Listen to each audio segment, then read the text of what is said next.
What's going on, guys? Wanted to make a real quick video before I called it a night and show you a project I just finished up for the lathe. And this is something I've been wanting to do for quite some time. Seen a lot of guys on YouTube and elsewhere that kind of have their lathes and their quick change tool posts set up with one of these. So I really like the idea. It's a lot more convenient, I think, than searching for a wrench every time to loosen and tighten this lock nut that comes with it. And I normally use just a 6-inch crescent. I gotta search for it, adjust it, loosen, tighten it, and it just takes a lot of extra time. And this is just a lot more convenient, and I think looks real nice too. So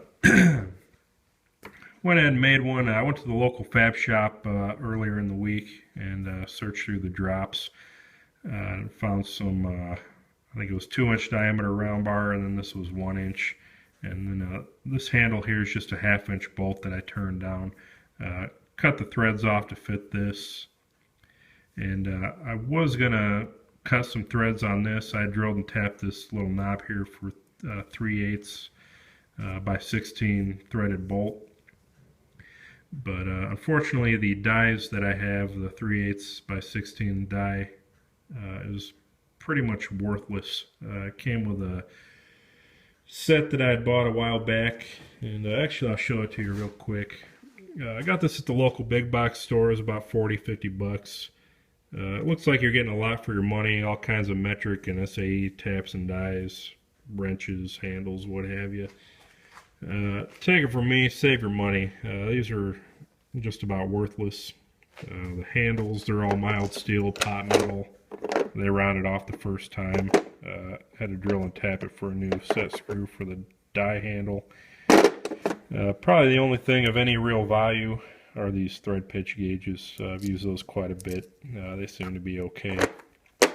Everything else, they might as well go in the garbage. The dies, they're not really that hard at all. The taps, they might be alright for 1 or 2 holes and some real soft stuff.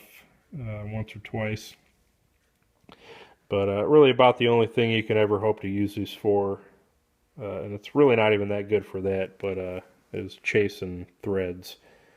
And I say they're not good for that because I think the sizes are just slightly off on some of these, but they can be used for that in a pinch. Other than that, save your money.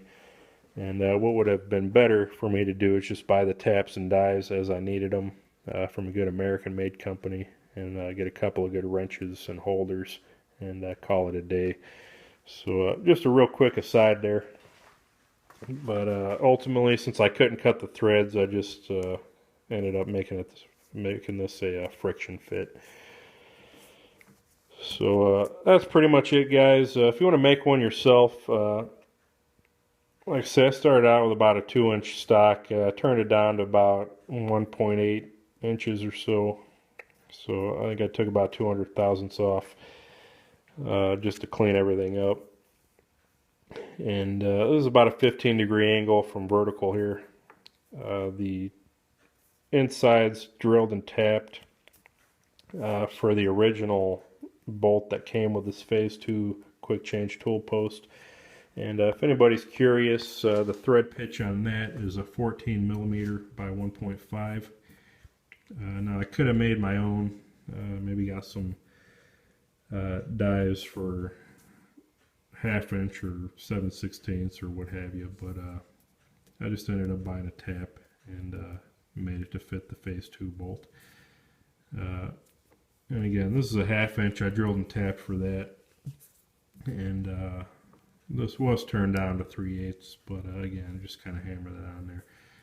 So just to kind of match this angle, I believe this is about 15 degrees. That's what I ended up with here. And I think the height on this is just over 1.75 inches. And actually, I might have misspoke. I think I turned this down to a little bit over 1.5 inches. So let me check here real quick. Yeah, it's 1.58, 1.59. This was turned out from 1-inch stock, and just lined the handle up with the compound here so it'd be out of the way. And plenty of clearance here for the lockdown handle as well.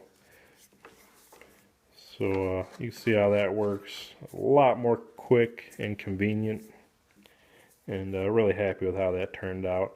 Now, one thing I will note here, sometimes this kind of grabs the, well, let me take it out.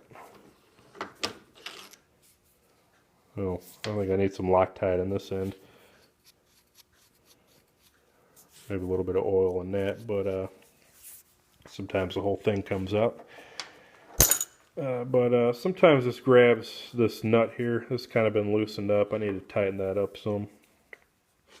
I think I'm going to make a little brass bushing, or see if I can find a little washer, or even put a little oil or grease in there to keep that from grabbing. That's maybe one thing to look out for. Something I'll have to fix.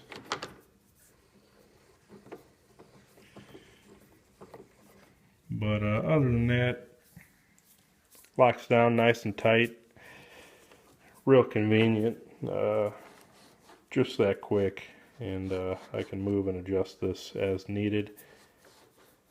And definitely going to be a nice addition to the lathe there. So again, those were kind of the rough specs. If you guys want to think about making one, again, 15 degrees will kind of leave you about the same with this handle. And I made it roughly about the same length, just a little bit longer, but plenty of clearance at about 1.8 inches tall. And let's see, these handles about 1.5 inches apart. So seems to be plenty of clearance there. Still lock everything down good, and I don't have to go searching for a wrench every time. So again, I'll probably add a little Loctite down to this T-nut, maybe make a little bushing there, find a thin washer to kind of keep that from coming apart on me. But other than that, I like how it turned out. So I think I've rambled on long enough. Again, another quick tip: save your money on the import dies. They're garbage. And if you want to make one like this, those are kind of the rough specs. So any questions, leave them below. Appreciate the comments. And I think I'm going to call it a night. So thanks for watching, guys.